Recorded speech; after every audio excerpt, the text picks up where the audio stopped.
The silence on the other end of the line was heavier than a tombstone. It wasn't an angry silence, not a confused one. It was the flat, indifferent silence of a door being gently closed in my face. My hand trembled, clutching the cheap burner phone I'd bought from a corner store, the plastic slick with sweat against my palm. "Jess, are you there?" I whispered, my voice cracking, betraying the desperate hope I was trying so hard to strangle. I could hear faint sounds in the background of her life, the clinking of ice in a glass, the distant murmur of a television, the sounds of a normal Tuesday evening, a world away from the suffocating panic of my own. "Yeah, I'm here." My sister Jessica's voice finally came, clipped and annoyed, as if I'd asked her to solve a complex calculus problem instead of for the price of a few bags of groceries. "I just don't understand why you're asking me this, Clara." Again. The word hung in the air between us, sharp and accusatory. Again. As if my struggles were a personal affront to her, an irritating habit I refused to kick. "It's just until Friday," I said, the lie tasting like ash in my mouth. "My paycheck is coming. I just had an unexpected bill. You know how it is." I didn't have a paycheck coming. I hadn't had a steady job in 6 months, but she didn't need to know that. All she needed to know was the script I'd been reciting for years. The one where I was the screw-up, the one who just needed a little help to get back on her feet. "Clara, we're busy," she sighed, and I could picture her perfectly, swirling her wine, rolling her eyes at her husband, Mark. "We have our own expenses, the kids' tuition, the mortgage. It's not a good time." $200. I was asking for $200. Not a kidney, not a down payment, not even a full tank of gas for the luxury SUV she drove. $200. And the answer was the same as it always was. "No, we're busy." It wasn't just a no. It was a dismissal. It was a judgment. It was the final brick in a wall they'd been building between us for decades. I felt something inside me shift, a quiet, tectonic movement deep in my soul.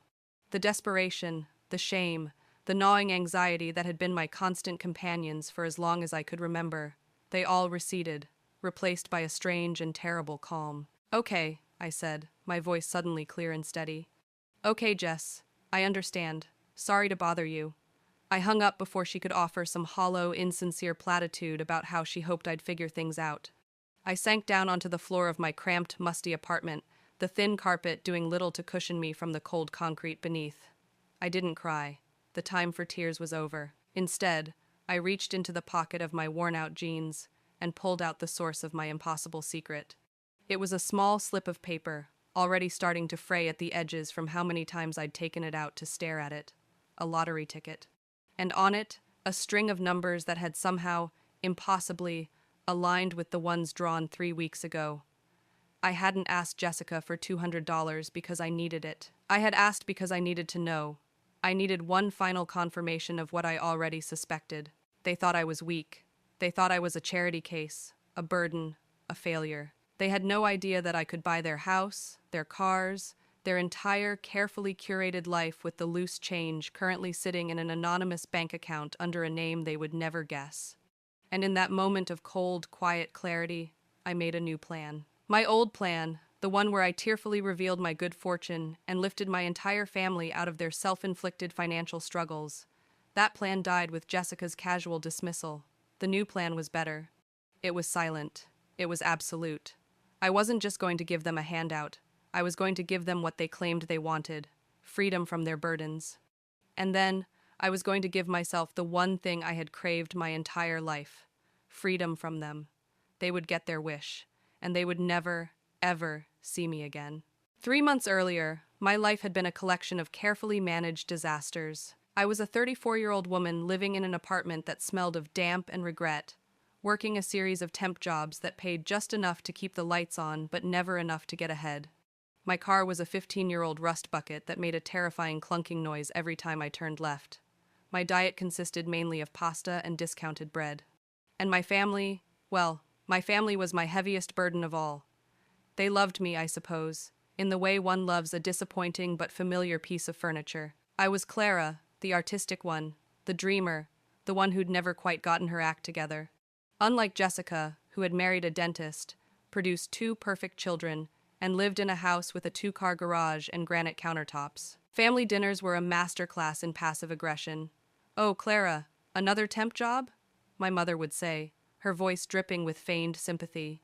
Well, I'm sure something permanent will come along eventually. You just have to apply yourself. My father would just nod, his expression a familiar mix of disappointment and resignation. He'd invested in my failed Etsy shop 5 years ago, a fact he never let me forget. Jessica and Mark would exchange knowing glances, their pity more insulting than outright scorn. It's a tough economy, Mark would say, while simultaneously talking about their upcoming trip to Hawaii. You just have to be aggressive, proactive. They saw my poverty as a moral failing, a lack of character. They couldn't comprehend that sometimes life just kicks you down and keeps kicking. They didn't see the dozens of job applications I sent out each week, the interviews that went nowhere, the soul-crushing weight of constant rejection. They only saw what they wanted to see, a confirmation of their own superiority.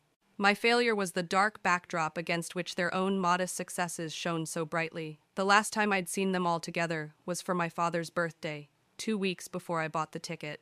I'd spent my last $30 on a decent bottle of scotch for him, which he'd accepted with a polite but unenthusiastic thank you. Jessica and Mark had bought him a new set of golf clubs. The entire evening, I felt like a ghost at the table, an unwelcome reminder of a world of struggle they had managed to escape. We're thinking of refinancing the house, my mother announced over dessert. The rates are so low, and we could really use the extra cash to redo the kitchen, Jessica immediately chimed in. Oh, you should. We refinanced last year, and it was the best decision we ever made. We were able to pay off my car and still have enough for the landscaping. They talked about money with an ease that was foreign to me, a casual fluency in the language of loans and interest rates and equity. I sat there, nursing a cold cup of coffee, feeling the familiar shame creep up my neck like a rash. I was the one who was supposed to be struggling, yet here they were, with their mortgages and car payments and landscaping projects, all seemingly drowning in a sea of respectable, middle-class debt they wore like a badge of honor. It was on the drive home from that dinner, the clunking of my car, a rhythmic counterpoint to the turmoil in my heart, that I saw the billboard. Mega Millions jackpot, 142 million. I'd never played the lottery before. It always seemed like a tax on the desperate, a fool's game. But that night, I was desperate, and I felt like a fool anyway. So I pulled into a 7-Eleven, the fluorescent lights humming over my head, and I spent $2 I couldn't afford on a single ticket. I let the machine pick the numbers. I didn't have any lucky numbers. I stuffed the ticket in my wallet and promptly forgot about it. Life continued its downward spiral. My temp assignment ended. The car broke down for good this time. The repair cost more than the car was worth. I started walking to the library every day to use their computers for my job search. It was there, a week after I'd bought the ticket, that I saw a small article in the local paper. Winning lottery tickets sold in city. I didn't even think about it at first. The odds were astronomical. But later that day, as I was digging in my wallet for a library card, my fingers brushed against the forgotten slip of paper. For the hell of it, I pulled up the lottery website on the library computer. My heart wasn't even beating faster. I had zero expectation. I was just killing time before I had to start the long walk home to my empty apartment and my dinner of plain pasta. I typed in the numbers from the article. 8, 15, 22, 34, 47. Megaball 12. Then, with a sigh, I looked at my ticket. 8. A little jolt. A coincidence. 15. Okay, that's funny. 22. My breath caught in my throat. This was a prank. It had to be. 34. The library faded away. The gentle hum of the computers, the shuffling of papers, the quiet coughs of the other patrons, it all dissolved into a roaring in my ears. 47. My hands were shaking so hard I had to grip the edge of the desk. One more. Just one more. I looked at the megaball. 12. I looked at my ticket. 12. I stared at the screen, then at the ticket, then back at the screen. I did this 5, maybe 6 times. The world had tilted on its axis. The numbers danced in front of my eyes, shimmering, impossible. It couldn't be real. People like me didn't win the lottery. People like me were destined to struggle, to scrape by, to be the cautionary tale at family dinners. I quickly closed the browser, my heart hammering against my ribs like a trapped bird. I shoved the ticket deep into my pocket and walked out of the library in a daze. I don't remember the walk home. I must have been on autopilot, my mind a swirling vortex of disbelief and terror and a terrifying, exhilarating sliver of hope. Back in my apartment, I triple-checked the numbers. I checked the date. I checked the location where the ticket was sold. Everything matched. It was real. I had won. $142 million. The sheer absurdity of it made me laugh, a hysterical, choked sound that echoed in the silent room. After taxes, the lump sum would be somewhere around 87 million. The number was so vast, so meaningless, it felt like a joke. I sat on my lumpy couch, staring at the peeling paint on the wall, and I felt nothing but overwhelming, paralyzing fear.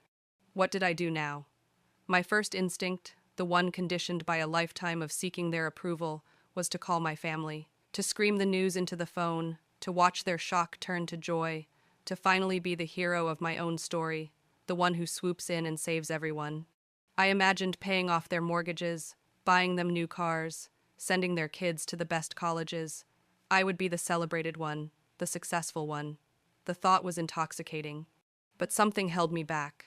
A small, cautious voice in the back of my mind, a voice that had been silenced for years, whispered, "Wait, just wait, don't do anything yet."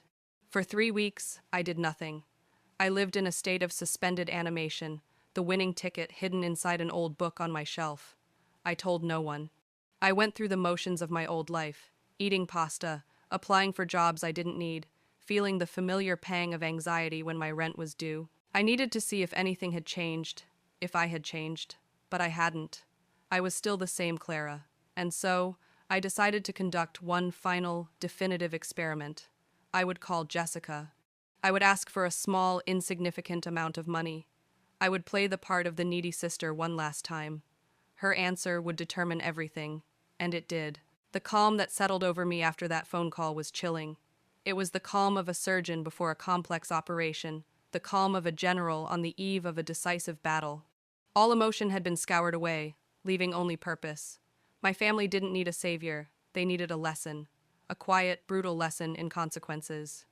My first move wasn't to a Lamborghini dealership or a travel agency. It was to a bookstore, where I purchased a stack of books on wealth management, corporate law, and personal security. I spent the next week in the library, not applying for jobs, but studying. I learned about trusts, LLCs, and the intricate art of remaining anonymous. My old life had been about surviving day to day. My new life would be about strategy.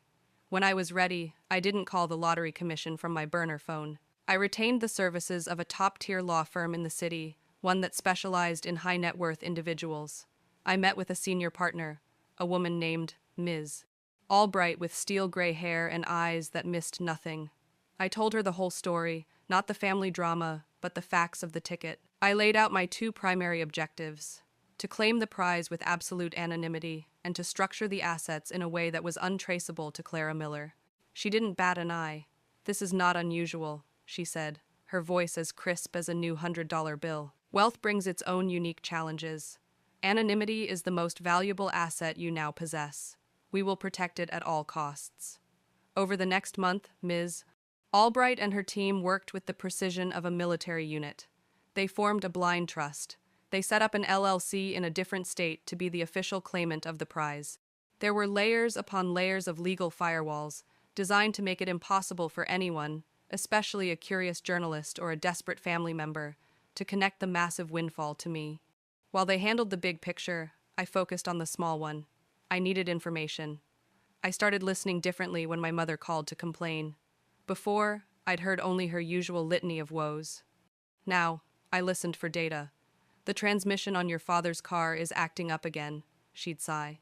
"That's another $2,000 we don't have, and the property taxes are due next month." I made a note. Parents, car repair, property taxes. Jessica was even easier. She loved to complain brag, a special skill of hers where she would lament an expense that also highlighted her superior lifestyle. "I can't believe how much Mark's student loans are," she'd say over the phone. "You'd think for what we pay every month, they'd at least be polite on the phone." I Googled the average debt for a dental degree from his prestigious university. It was staggering. I added it to my growing list. Jessica, Mark, student loans. She also loved to complain about her credit card bills after every vacation or shopping spree. "I don't know how it happens," she'd wail. "We barely bought anything in Hawaii. and the Visa bill is astronomical. I didn't need exact numbers. I just needed the names of the banks, the car companies, the mortgage lenders. It was all there, hidden in plain sight within their everyday grievances. Their debt was the air they breathed, a constant, low-grade hum beneath the surface of their perfect lives. They were house poor, car poor, and status poor, leveraged to the hilt to maintain an illusion of success, an illusion I was about to shatter by making it real.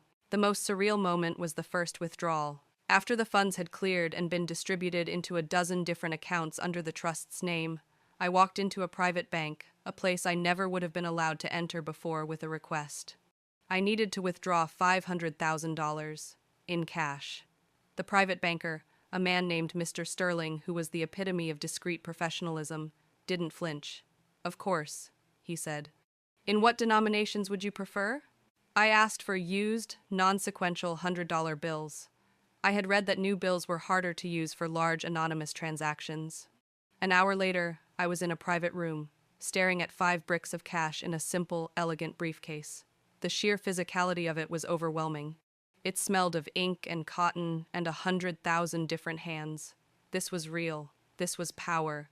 Not the power to buy yachts or mansions, but the power to alter reality. The power to erase a debt with the stroke of a pen, or in this case, a stack of bills. I drove the briefcase back to a new apartment I had rented under a new name, a clean, anonymous place in a part of the city my family never frequented. I didn't furnish it with expensive things. Just a comfortable bed, a desk, and a high-speed internet connection. This was my new base of operations, my war room. I spent the next few days meticulously organizing the cash and finalizing my plan of attack. I had a list of their creditors, their account numbers, some gleaned from conversations, others from a discreet private investigator I'd hired. He was an ex-cop named Sal who asked no questions and delivered results. He confirmed the outstanding balance on my parents' mortgage. He got the payoff amounts for Jessica and Mark's 2 SUVs. He found the servicer for Mark's crippling student loans. It was time. My first target was my parents, their mortgage, the thing they had complained about for 30 years. The anchor that kept them in a house they both loved and resented. I packed $184,000 into a nondescript backpack. Walking into their local bank branch felt like stepping through a portal into another dimension. I had been in this bank before, years ago, trying to get a small loan for my car, and had been politely but firmly shown the door. Today, I was a ghost. I approached a young teller with a nervous smile. "I'd like to make a payment on a mortgage," I said quietly. "I don't have the account number, but I have the names and the address." She was skeptical at first, but when I pushed the first stack of cash through the slot, her eyes widened. She called the manager over. The manager, a harried-looking woman named Brenda, led me to a small office. "There seems to be some confusion," she started. "We can't just accept." I opened the backpack and started stacking the bricks of cash on her desk, one after another. Her words trailed off. The room was silent except for the soft thud of money hitting polished wood. "I want to pay off the entire remaining balance on their home loan," I said, my voice even. "In full, today." The process took over an hour. They had to count the money, verify it, and process the paperwork. I refused to give them my name. I was simply a benefactor. As I watched the teller stamp the final document with the glorious, heavy thud of paid in full, a wave of something akin to peace washed over me. I had just freed my parents from the single biggest financial burden of their lives. A burden they had no idea was about to be lifted. They would be confused. They might even be scared. But they would be free, and they would never know it was because of the daughter they had written off as a failure. Before we continue, please write in the comment which country you are watching this video. We love knowing where our global family is tuning in from. And if this is your first time on this channel, please subscribe. Your support helps us bring even more epic revenge tales of life. Enjoy listening. Next on my list was Jessica, my perfect, successful, busy sister. Sal, my investigator, had confirmed they had 2 car loans, both with high interest rates, on their matching oversized SUVs. They were status symbols, declarations to the world that they had arrived. They were also financial albatrosses around their necks. I decided to handle these differently. I couldn't just walk in with a backpack full of cash. Instead, I had Ms. Albright's firm draw up 2 cashier's checks from a nondescript bank in another state. The checks were made out to the auto finance companies for the exact payoff amounts. I mailed them myself from a post office on the other side of town, with no return address and no note. Just the checks and the account numbers Sal had provided. I imagined the scene in the sterile office of the finance company, a clerk opening the envelope, confused. A call to a supervisor. The slow realization that a debt of nearly $80,000 had just been mysteriously wiped clean. Then I pictured the letter they would receive. The official computer-generated letter congratulating them on paying off their vehicles. Jessica would probably think it was a mistake at first. She would call the company, her voice full of indignant suspicion, and the person on the other end of the line would confirm it. Yes, ma'am. Both accounts were paid in full. The titles will be mailed to you within 30 days. The confusion, the utter, baffling mystery of it. Who would do such a thing? Why? They wouldn't even consider me as a possibility. It would be as likely as a lightning strike or an alien invasion. I had become a force of nature in their lives, an anonymous, inexplicable act of God. The thought brought a grim smile to my face. This was so much better than writing a check at a family dinner and enduring their shocked, grasping gratitude. This was cleaner, purer, a gift with no strings attached and no giver to thank. Mark's student loans were the next mountain to conquer. Over $300,000 in debt for an education that allowed him to look down on people like me. He mentioned the loan servicer's name once in passing during a rant about interest rates. That was all Sal needed. This was a more complex transaction, but again, the law firm handled it with silent efficiency. A wire transfer was initiated from one of the trust's many accounts, routed through 2 other banks before it landed in the loan servicer's system. It would be completely untraceable. One moment, Mark would have a login that showed a balance stretching into his foreseeable future, a number that would dictate his career choices, his stress levels, his entire life. The next time he logged in, it would simply say, paid, balance, 0. That 0, that perfect, beautiful, liberating 0, was my masterpiece. It was a gift of freedom he never earned and would never understand. He could no longer complain about his loans at dinner parties. He could no longer use them as a justification for his frugality or his workaholism. I had taken away his favorite excuse, his most noble burden. I wondered what he would find to complain about now, maybe the weather, or the crushing mystery of his sudden good fortune. The credit cards were the final, messy piece of the puzzle. They were a hydra-headed monster, a collection of high-interest debts spread across multiple banks. This was the debt of their everyday lives, the vacations, the clothes, the dinners out, the constant, desperate effort to look successful. Sal managed to identify their 3 major cards. Paying them off anonymously was tricky, but not impossible. I used a service that allows you to send anonymous bank checks. I sent 3 separate checks, one to each credit card company, for amounts slightly over their current balances. I didn't want them to just be debt-free. I wanted them to have a small, inexplicable credit. I wanted them to see a statement that said balance 100 and have absolutely no idea why. This was the most intimate part of my plan. This wasn't a mortgage or a car loan, a debt taken on for a major life purchase. This was the debt of 1,000 small, poor decisions. The $5 coffees, the designer jeans for the kids, the subscription boxes they forgot to cancel. Wiping this slate clean felt like I was erasing a part of their identity. Who were they without the constant, low-grade stress of their credit card bills? Would they change? Would they learn from it? I doubted it. I suspected that for them, a 0 balance was not a lesson, but simply a new starting line, a chance to run up the debt all over again. But that was no longer my concern. My job was not to fix them, but to free them. What they did with that freedom was on them. There was one final act of grace I felt compelled to perform. Jessica and Mark had a daughter, my niece, Lily. She was 8 years old, a sweet kid who was mostly oblivious to her parents' casual cruelty. She didn't deserve to be a casualty in this war. She was the only one in the family who had ever shown me unconditional affection, who would run to hug me at family gatherings, who didn't seem to notice or care that my clothes were secondhand and my car was a wreck. So, I made one last call to Ms. Albright. We set up a separate, untouchable trust for Lily. I funded it with a single, clean $1 million. It would be managed by the firm and would become accessible to her on her 21st birthday, with provisions for her education before then. Her parents would have no access to it, and would not even be notified of its existence until she was a legal adult. It was a secret between me, my lawyer, and the future. It was my only real gift, the only part of my fortune given with pure, unadulterated love. With that final task complete, my work was done. I had systematically dismantled the financial prisons my family had built for themselves. They were free of mortgages, car payments, student loans, and credit card debt. All that was left was to free myself. I looked around my anonymous apartment. It had served its purpose. It was time to disappear. I packed a single suitcase with the few new clothes I'd bought, my laptop, and my books. I left everything else behind.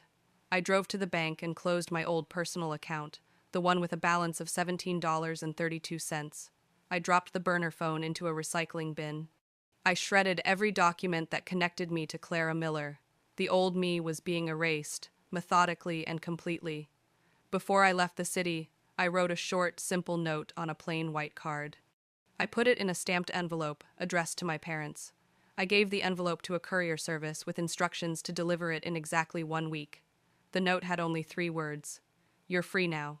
No signature. No explanation. Just a final, cryptic farewell. I got in my new, reliable, and completely unremarkable car, and I started driving west, with no destination in mind. The sun was setting behind me, and for the first time in my life, the road ahead was completely open. I was no longer Clara Miller, the failure, the burden. I was just a woman in a car, driving toward a future of my own making. I was a ghost, and I was finally free. The first letter arrived on a Tuesday. It was a crisp, official-looking envelope from the bank that held my parents' mortgage. My mother probably opened it with a sense of dread, assuming it was a notice of an interest rate hike or some other bad news. I can picture her face, the way her brow would furrow in confusion as she read the single-page document inside. Dear Mr. and Mrs. Miller, this letter is to confirm that the home loan for your property at 123 Maple Street has been paid in full. A copy of the deed and title will be mailed to you under separate cover. We thank you for your business and congratulate you on your financial freedom. She would have read it twice, then a third time. She would have called my father into the kitchen, her voice trembling slightly.